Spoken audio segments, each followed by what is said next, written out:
Hi అండి, అందరికీ నమస్తే. Welcome back to our channel. మనకు కొద్ది రోజుల్లో ఆషాఢ మాసం అనేది పూర్తయి శ్రావణ మాసం అనేది రాబోతుందండి. మరి ఈ శ్రావణ మాసంలో చేసే పూజల కోసం మనము ఇంటిని ఎప్పుడు శుభ్రం చేసుకోవాలి, ఈ మాసంలో నాన్ వెజ్ అనేది తినవచ్చా లేదా, భార్యాభర్తలు కలవవచ్చా లేదా, అలాగే ఈ శ్రావణ మాసం నెల రోజులు కూడా పూజ ఏ విధంగా చేసుకోవాలి అనే విషయాల గురించి ఈరోజు వీడియోలో తెలుసుకుందామండి.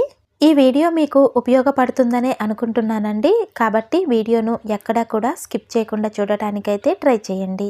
శ్రావణ మాసము అనగానే ముందుగా మనకు గుర్తుకు వచ్చేవి నోములు, వ్రతాలు, వరలక్ష్మి వ్రతము, మంగళగౌరి వ్రతాలు, శ్రావణ మంగళవారం నోములు. వీటన్నింటి కోసము కూడా మనము ముందుగానే ఎన్నో ఏర్పాట్లు చేసుకుంటూ ఉంటాము.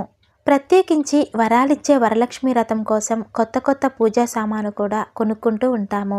ఈ శ్రావణ మాసం పూజల కోసం ఎన్నో రకాల ఏర్పాట్లు చేసుకుంటూ ఉంటాము.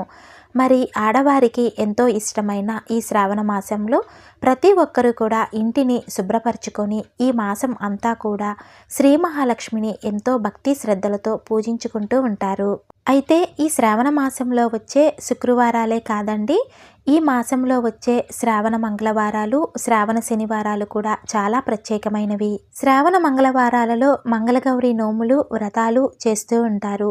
శ్రావణ మాసం మొత్తం కూడా అన్నీ మంచి రోజులే అండి. శ్రావణ మాసం అంటేనే ఒక పండుగ వాతావరణము. అయితే మనకు ఈ 2024వ సంవత్సరంలో శ్రావణ మాసము ఆగస్టు నెల 5వ తేదీ అంటే సోమవారము శ్రావణ శుక్ల పాడ్యమితో ప్రారంభమయ్యి సెప్టెంబర్ 3వ తేదీ అంటే మంగళవారము అమావాస్యతో మనకు శ్రావణ మాసం పూర్తవుతుంది. ఈ నెల రోజులు కూడా మనము ఏ పూజలు చేసినా, ఏ నోములు నోచినా కూడా మంచి ఫలితాలైతే కలుగుతాయి. అయితే మనము ఈ శ్రావణ మాస పూజల కోసం ఇంటిని ఎప్పుడు శుభ్రపరచుకోవాలి అంటే సాధారణంగా మనము అమావాస్య ముందు కానీ అమావాస్య తర్వాత కానీ ఇల్లు, పూజ గది అనేవి శుభ్రం చేసుకుంటూ ఉంటాము. ఈసారి మనకు 2024వ సంవత్సరం ఆగస్టు నెలలో 4వ తేదీ ఆదివారం రోజు అమావాస్య వచ్చిందండి. కాబట్టి అమావాస్య ముందు రోజు అంటే శనివారం రోజు 3వ తేదీ ఇల్లు, పూజ గది, పూజా సామాను అన్నీ కూడా శుభ్రం చేసుకోవాలి. మరి అమావాస్య తర్వాత కూడా హౌస్ క్లీన్ చేసుకోవాలి కదా అనే సందేహం కూడా వస్తుందండి. అందుకనే అమావాస్య ముందు రోజు మామూలుగా డీప్ క్లీనింగ్ చేసుకొని ఆగస్టు 5వ తేదీ సోమవారము అంటే శ్రావణ మాసం మొదటి రోజు ఇల్లంతా ఒకసారి మాప్ పెట్టుకొని ఇల్లంతా పసుపు నీళ్లు చల్లుకుంటే సరిపోతుంది. క్లీనింగు అంటే ఇల్లంతా ఒకసారి బూజులు అవి అన్నీ దులిపేసుకోవాలండి. అలాగే దేవుని ఫొటోసు, దేవుని విగ్రహాలు ఉంటే విగ్రహాలు, అలాగే పూజకు కావాల్సిన పూజా సామాను అన్నీ కూడా శుభ్రం చేసి దేవుని ఫొటోస్కి, దేవుని విగ్రహాలకు చందనము కుంకుమలతో బొట్లు పెట్టుకొని అలంకరించుకొని పూజకు సిద్ధంగా ఉంచుకోవాలి. అలాగే దేవుని మందిరంలో దేవుని ఫొటోస్ పెట్టే ప్లేస్ను కూడా శుభ్రం చేసుకోవాలండి.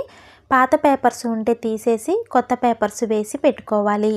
అదేవిధంగా పూజా మందిరంలో పూజకు సంబంధించిన అన్ని పూజా సామాగ్రిని కూడా శుభ్రం చేసి పెట్టుకోవాలి. గడపలను శుభ్రంగా కడిగి పసుపు రాసి గడపల మీద ముగ్గు వేసి గడపలను అందంగా అలంకరించుకోవాలి. అదేవిధంగా తులసి కోటను కూడా అందంగా అలంకరించుకోవాలి.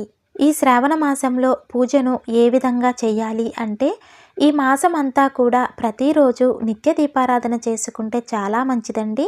ముఖ్యంగా శ్రావణ మంగళవారాలు, శ్రావణ శుక్రవారాలు, శ్రావణ శనివారాలు ఇవి చాలా ముఖ్యమైనవి. ఈ ప్రత్యేకమైన వారాలలో మాత్రమే పూజలు కొంచెం ప్రత్యేకంగా చేసుకోవాలండి.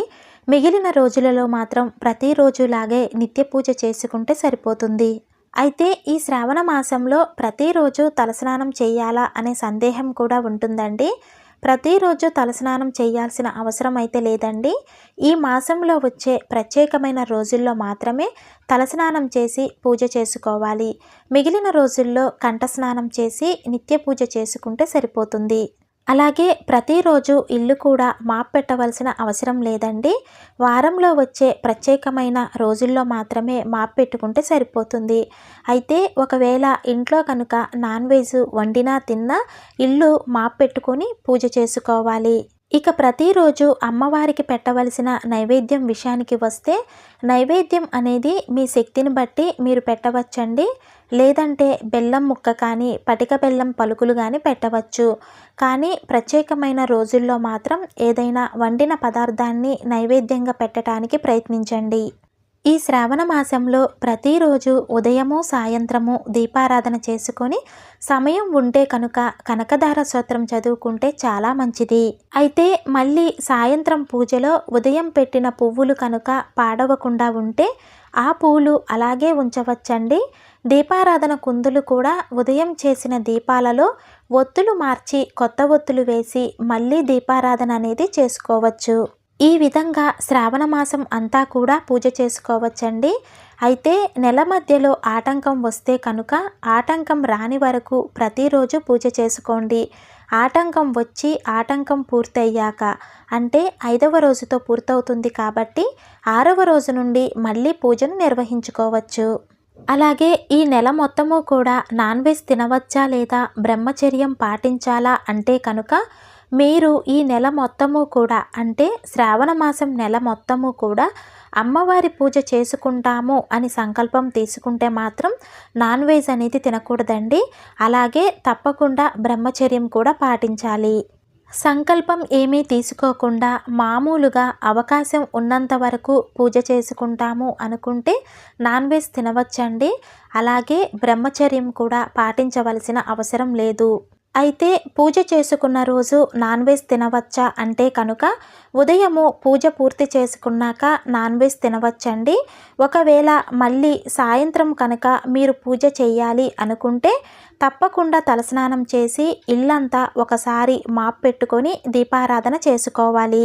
ఇవన్నీ చేయలేము అనుకుంటే నాన్ వెజ్ తిన్న రోజు సాయంత్రము పూజ చేయటం మానేసి మరుసటి రోజు ఉదయము తలస్నానం చేసి పూజ చేసుకోవచ్చు.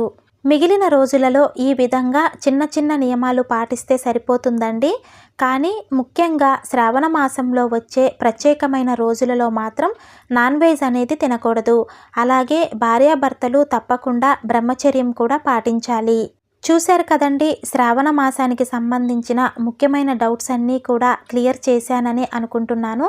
ఈ వీడియో మీకు యూజ్ అవుతుందనే అనుకుంటున్నానండి. వీడియో నచ్చితే కనుక తప్పకుండా లైక్ చేసి షేర్ చేయండి. ఇలాంటి మరిన్ని ఆధ్యాత్మిక వీడియోస్ కోసం మన ఛానల్ని తప్పకుండా సబ్స్క్రైబ్ చేసుకోండి. శ్రీమాత్రే నమః.